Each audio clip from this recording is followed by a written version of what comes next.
Hello and welcome to the CBS Sports College Basketball YouTube page. My name is Kyle Boone, and with me as always, Mr. Adam Finklestein, 247 Sports Director of Recruiting. Adam, how are we doing today? We feeling good? We're going to talk some Ace Bailey and some Dylan Harper. I'm feeling great. Another day with you. Doesn't get any better than that. Yeah, I'm pumped. And we're coming off a game where Ace Bailey went nuclear on offense. So we have a lot to get to today. This is our third show of our weekly NBA draft series, talking all things 2025 NBA draft. And let's just dive in here. I'm going to save Ace Bailey for last, kind of bury the lead here, because I want to talk both of these Rutgers prospects, Dylan Harper, obviously, and Ace Bailey. Both of these guys were five-star recruits in the 2024 cycle. So let's start here with Dylan Harper, who I think both of us have recently done mock drafts over on CBSSports.com. Both of us had Dylan Harper ahead of Ace Bailey. Of course, I think both of us also acknowledge that, like, long term, the ceiling with Ace Bailey could be higher than maybe anyone in this class. So for you, Mr. Finkelstein, break us down. Like, what do you see with Dylan Harper? What do you like about his game, and where are you at in terms of evaluating him as an NBA draft prospect? So when he was healthy, because I think it's important to qualify what I'm about to say with that, because he hasn't really been healthy in the last, 2 or 3 weeks. He was phenomenal. I thought there's an overlap of positional size, length, strength, and just a natural understanding of the game, terrific instincts, ability to read pick and roll, really just read the floor and make the right decisions with the ball. I've always thought the swing skill for him was his shooting. It was inconsistent last year, but this year it has been better. Specifically in like, after the first couple of weeks of the season, he really got into a nice rhythm. And when he's shooting, that opens up all aspects of his game. And again, like the competitiveness, the mind for the game. Even like while he's not a totally bursty athlete, he's going to check a lot of the boxes from a size, length, strength standpoint. So there's a lot to like about Dylan Harper, and he's just a basketball player. Like, it's easy to sometimes get seduced by measurables and dunks and stuff like that. Dylan Harper is just a basketball player. Yeah, for sure. And we have two interesting prospects, right? Because I think both are kind of going different directions. Harper has been injured. He's been dealing with illness. He had 4 20-plus point scoring outings in his first 5 outings, 3 6-plus assist outings in that span, and then went for 36 points versus Notre Dame earlier this season, turned around a day later, went for 37 points, and you're like, wow, this dude might win National Player of the Year. He's slowed down a little bit. Injuries have hampered him. The illness, he's been kind of in and out of the lineup for Rutgers, and Rutgers has kind of crashed down a little bit. They're not as good as kind of we expected. What are some things for you, Fink? Because I agree with your assessment on Dylan Harper. Like, he's very fluid. He's a guy who understands the game at a really high level. Like, watching his tape, he controls the game, is able to manipulate defenders in a way that I think is really special for someone in this class. Like, the way that he's able to set up guys off the dribble to get into pick and roll, to get into running sets on offense with this Rutgers team. Like, it totally changes the dynamic between him in the lineup and out of the lineup. Just they're missing some of his playmaking and his skill and his shot making as well. So what are some things that you've seen? Because obviously, I think we both agree there's a lot to like with Dylan Harper. What are some things that you've seen with Dylan Harper that you would like to see him improve on, kind of as he continues to develop and really evolve his game and prepare for the NBA draft level? I will distill it down to 3 main variables, and then I'll kick it back over to you because I'm curious what your thoughts are on this too. The first one, I think, is there's going to be a conversation about durability, because how much time is he missing now? He missed time over the summer too. So the medical is going to be important. You and I don't need to speculate on that, but the teams that whoever gets those picks, 2 through whatever, 2, 3, 4, they're gonna dig into the medical. I think we at least have to acknowledge that. The second thing, as I said, from high school, I thought the biggest swing skill was the shooting. He has shot it really well here. He had this in high school. He almost had this like pigeon-toed release. I want to say it was his left foot that was, he never fully planted it, and it was almost perpendicular to his right foot. So he's got this unorthodox base in his shot. And that, listen, if he shoots every ball the exact same way, I think scouts will probably be fine with it. But I think if he can sustain the shooting percentages he showed in that, that month or so when he was healthy along a larger sample size, that'll go a long way towards convincing scouts that he is a translatable shot maker. And as I said, I do believe that opens up the rest of his game. I think the other thing too, just because he's not, the most naturally quick guy, is that if he's going to be the lead guard, scouts are going to want to see how well he can contain smaller and quicker lead guards in the defensive end of the floor. Steve Pikiell's a defensive-oriented coach. Everybody knows that. But, when you're talking about 82 games a season, and again, it's like, okay, durability, can you, if you're going to have bumps and bruises consistently, that could be a consideration along those lines as well. So those to me are the three things: durability, shooting, and guarding smaller, quicker lead guards. Yeah, I think I tend to agree with that. And the shooting has been good, but maybe not spectacular. He's shooting 34% from three this season, averaging 18.6 points per game, 4.8 rebounds per game, 4.1 assists per game. And watching him on tape, I think there's a lot to like, obviously, with what he does on offense. But defensively, I think I've been pretty encouraged as well. He's not maybe the most athletic guard in this class. He's not the biggest guard in this class. But I think he does a good job of fighting through screens. He does a good job of kind of staying attached to his man on defense in a way that, I think Steve Pikiell obviously has to love that. I've seen kind of over time several instances with both Bailey and with Harper where they just straight up lose track of their man on defense. They'll get backdoored. They're not totally connected. I think that's just kind of, hopefully you have to chalk it up to like, they're just freshmen playing at a really high level in college basketball. One other thing I've noticed, and this is probably like maybe even a reflection of like just his skill set. He can make every single pass in the book. Like he's very, very good at reading defenses and manipulating defense. But just because you can make every pass doesn't mean you should try to make every pass. It's kind of like the same LaMelo Ball critique I had when evaluating him. Like, just because you do know how to make every single pass, just because you can make a righty or lefty swing cross-court pass and connect to a teammate, doesn't mean you should actually try to do it. Yeah. And sometimes I think Dylan just is so attuned with his skills that he is so confident that he can do everything on the floor, where sometimes like the right play is just like, let's move the ball around. Let's try and get a guy open. You don't have to make like the Hail Mary pass every single time. That probably is also reflective of the fact that like Rutgers just has not been a very good basketball team this year. And so Bailey's been forcing a lot of stuff on offense. Harper's been forcing a lot of stuff on offense. He can get too lax as a passer, even on like basic deliveries. But overall, I think there's a lot to like on both ends of the floor for Dylan Harper, and some areas of improvement that makes him, I think, a very exciting prospect for someone who's taken a pick in somewhere in the top 5 of this draft. Yeah, I don't envision a scenario right now, and I will probably eat these words in a couple of months. Like my first 3 is pretty locked in, and it has been pretty locked in. I know there's been a lot of talk about, first it was Ace Bailey. There was a wide range of opinions on him, and now I think the range of opinions on Dylan is growing. But for me, the top 3 is the top 3. And I hope that's not confirmation bias. I guess I have to acknowledge that, but that's a possibility. But I think these 3 are the top 3, obviously, with Cooper in there as well. Okay, so your top 3 would be Cooper, Dylan, Ace in that order, right?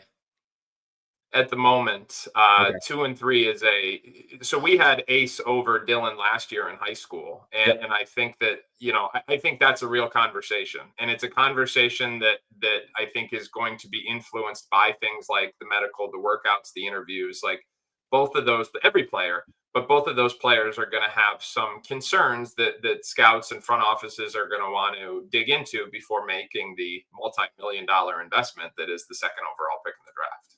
For sure. Yeah, for sure. I think there's a lot there's a lot of time before we get to the NBA draft later this summer. There's a lot that can change, and obviously there's a lot that frequently does change during the NBA draft process in the final months of the college basketball season and leading up to the NBA draft. So it's going to be really interesting.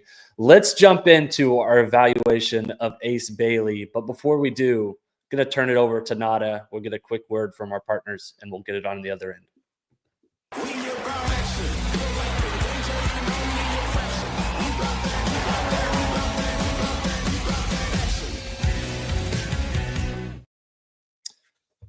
Okay, all right, let's get into Mr. Ace Bailey, Mr. Five-Star himself. Bailey had a huge night on Wednesday, scored 37 points, and led Rutgers to a 79-72 win over Northwestern. He had 5 3-pointers in the game, was 6 of 6 from the free throw line, had 6 rebounds. Let's start with there. What did you make of the game? Scored nearly a career high. He actually had 39 earlier this season, but just a huge performance from Ace Bailey earlier this week. Well, as you watch this tape from last night, it is very consistent with what we saw last year, which is when he gets on a heater, his tough shot making ability is really second to none. Now, we can have a much more nuanced debate about whether or not he should be taking some of these shots, and also about why he isn't able to put more pressure on the rim given his athleticism. And what you see right here in this clip is he has a tendency to catch and hold. And it almost, even though I would like him to be in a position where he could better weaponize his athleticism to go to the rim, the fact that he catches and holds so consistently allows the weak side. Like, watch right here. You got 5 white shirts closer to him than anybody in red. So he's got to pull up, because there's no choice to, even if he could get to the rim, there's no choice because of that ability to catch and hold. So because of that tendency to catch and hold. So I'd like to see him get more decisive off the catch. I'd like to see him put more pressure on the rim. And obviously the Cam Whitmore-like assist rate is, and that's not a compliment, is something that is got to be addressed as well. But I don't honestly know that there's any other player in this draft, and that includes Cooper Flagg, who can explode for this type of shooting performance, especially when you talk about somebody who's, depending on which measurements you trust, like a 6'8", 6'9" jumbo wing and a high level athlete. So the upside is glaring, especially in games like this. Yeah, for sure. He's coming off a 37-point scoring outing against Northwestern on Wednesday. He also scored 39 points versus Indiana on January 2nd, had 30 on the road at Penn State, scored 22 or more points 5 times this season. Like, the scoring is the appeal with Ace Bailey. Like, at this size, 6'8", 6'9", his ability to just rock and fire from anywhere on the floor is really impressive. Like, if you need someone to go and get you a bucket, whether it's like last night, he had a crazy contested 3-point shot from the corner. And I think it's this one right here. And it's like, that's not a good shot for 9 players of the 10 players that are on the floor. But Ace Bailey, because of his size, because of his ability to extend and get up over the defender and shoot it over traffic with consistency like that, that's a good shot for him. I don't think it's going to be a good shot for him in the NBA. Like, his shot diet is going to be so much different than what it is at Rutgers, and especially right now without Dylan Harper. And I do think that's going to be interesting, kind of contrasting what his game looks like now versus what it might look like at the NBA level. I do think there's real concern too about like his attacking and finishing level. Like, as you mentioned, that's a good finish there that we just saw down in the painted area. But, consistently we see him settle for mid-range shots, for 3-point shots. He takes guys one-on-one and is able to pull up from deep, because that's his skill set. That's what he's most comfortable with. But also because, like, he has a true weakness, I think, finishing around the rim. His finishing numbers in particular aren't that bad. But if you watch him, you can see kind of the manifestation of him not having a ton of strength, not being able to finish against length, against guys who are a little bit bigger. And I think that's going to be an area of real concern, kind of projecting him ahead to the NBA level. He's going to add some strength, obviously, as he continues to grow and turns pro eventually. But I do wonder if like just some habits have set in and he kind of is what he is in terms of what he is on offense and where he's most comfortable scoring the basketball right now. Well, what I will tell you is that the concerns we have this year are the same that we had last year in high school. And so it really hasn't evolved that much. I mean, I was saying the same thing, 12 months ago about like, why doesn't he put more pressure on the rim given his athleticism? Like he settles for these terrible shots, and given his physical tools, he could be much more efficient. So it's the conversation has remained the same. Now it's just at a different level. Now, instead of saying how's this going to happen when he gets to Rutgers, because what we're seeing at Rutgers is he's still able to play the same way.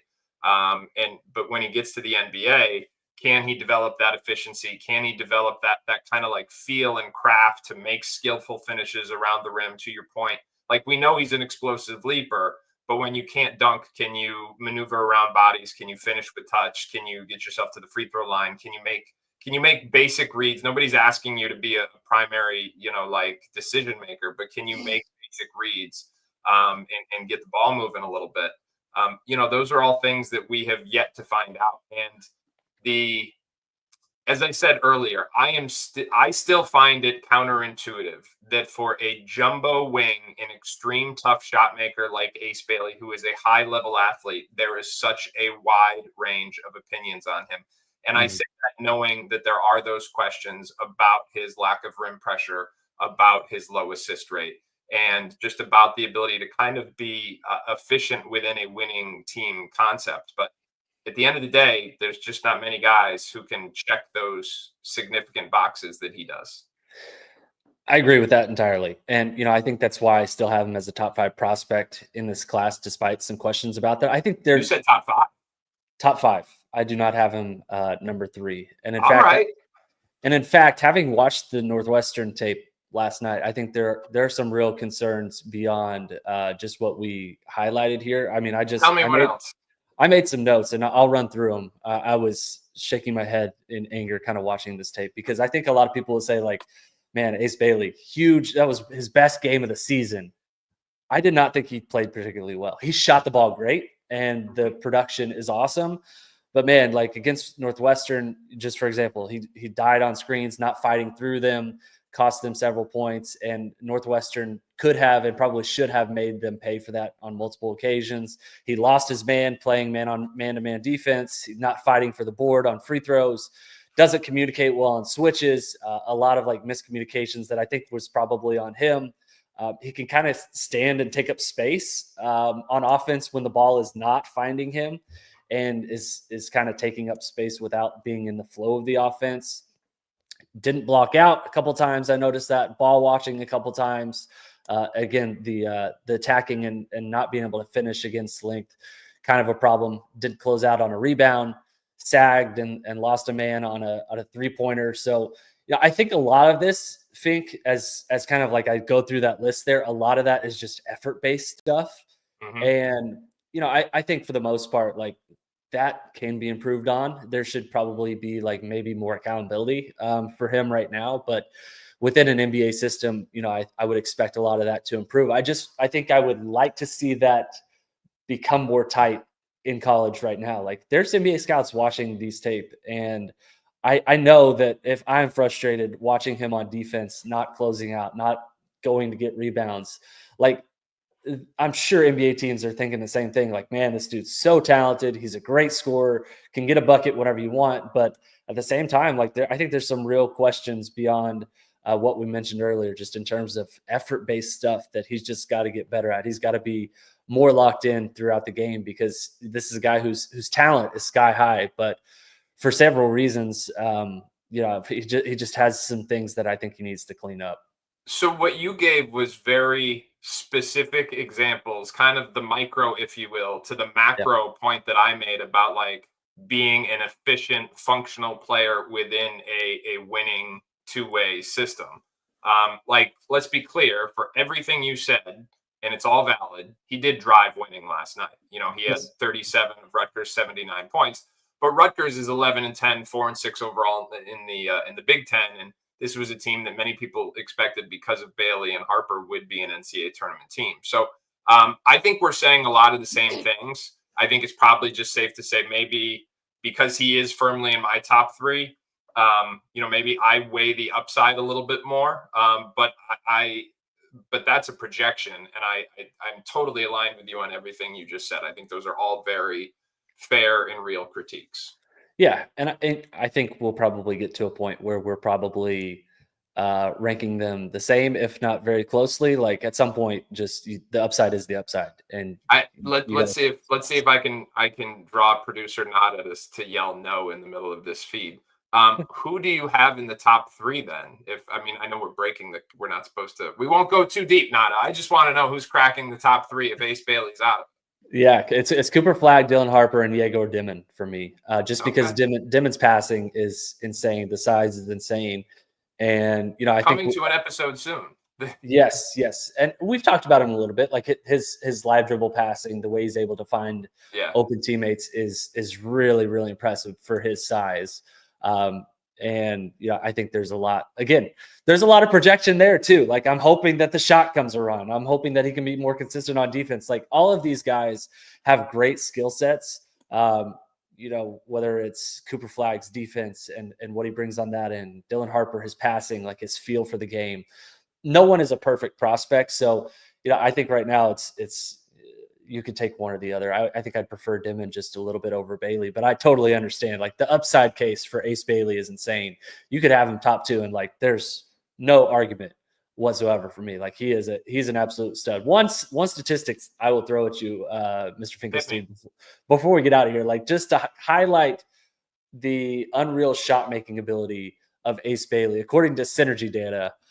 His catch and shoot ability, 83rd percentile this season. Obviously very good. Catch and shoot opportunities when he is guarded, 96th percentile. Like, is there anything more that aligns with what we've seen on tape than the statistic that I just shared with you? Like, it feels like no one, even when he's guarded, he could still get a bucket whenever he wants. Like just his ability to consistently rise up and hit shots over defenders, I think is one of his most impressive traits. And Boone, I will share with you this from having seen him in high school, because he's someone I had to watch a lot last year because we were trying to figure out, like, there was at one point there was a debate about whether it was Ace or Dylan, and then there was a debate about whether it was Cooper or Ace, and ultimately, it landed on Cooper 1, Ace 2, Dylan 3. But the things that I can tell you is that I do believe I have seen moments in high school, specifically in like USA basketball training camps and stuff like that, where the passing was more encouraging than we've seen. Like I've seen him make pocket passes and ball screens and stuff like that. So I've seen that. I think he can do it, unless it was just, right day, right time. And I also think he's got like a little bit of a floater game in there that speaks to maybe his touch, because you don't make the type of shots he's able to make unless you have good natural touch. So I'm hopeful that the rim shooting can continue to evolve, because right now he is again, per those Synergy stats, he's shooting 52% at the rim on layups. Those are not dunks, those are layups, which is in, let me make sure I get this right here, which is in the 38th percentile. So it's not great. Yeah, that's not great. And in fact, it's a little worse than I had expected. Like just based on film, like that seems to check out. Like, and a lot of it seems like confidence based. Like he just doesn't seem totally confident going up and doesn't have a whole lot of craft right now. He doesn't. He doesn't. Yeah. And in fact, a lot of times where he'll almost like get caught up in the air and he's like, oh, I'm going to dunk it. Oh no, I'm not going to dunk it. Now what I'm going to do? And it's like, okay, well, this is just a turnover. Like that.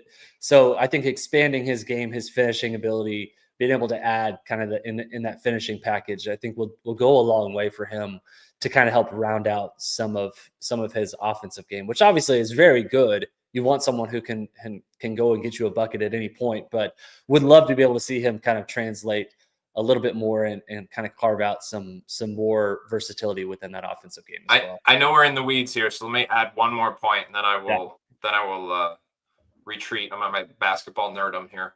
To the point about his runners, he's shooting 53% on runners per synergy. It only takes him about 5.5% of the time.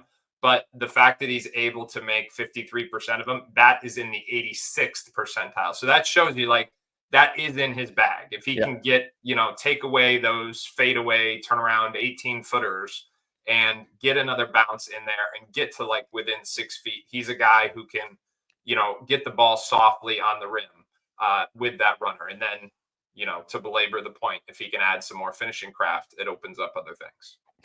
Yeah, and a fun evaluation, I think, Fink, we'll wrap this up here, but I think a fun one to kind of watch over the coming weeks and months because, hopefully Dylan Harper's back. We see kind of Harper and Bailey continue to kind of play off one another, and hopefully Rutgers can bounce back. But, this is a guy who, like, context, I think, is really important. You saw him in the high school level. He did some passing. He was able to kind of distribute a little bit.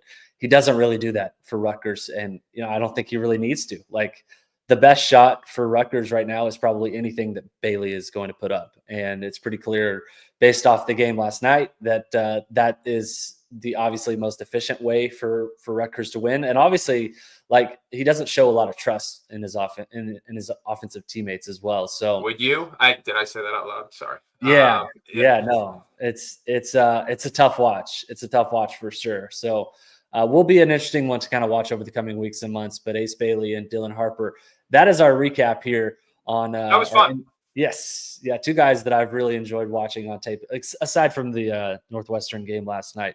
Okay, Mr. Finklestein, thank you for joining me. Let's get out of here. Let's go get some lunch. If you've watched this today on the YouTube page, please go and like and subscribe. CBS Sports College Basketball YouTube page. We'll be back here every week talking 2025 NBA draft. I'm sure we'll talk more Yegor Dimon. We'll talk Cooper Flagg. We'll talk the Rutgers duo, a bunch of other prospects in the coming weeks and months. So thank you all for listening, and we'll catch you guys next time.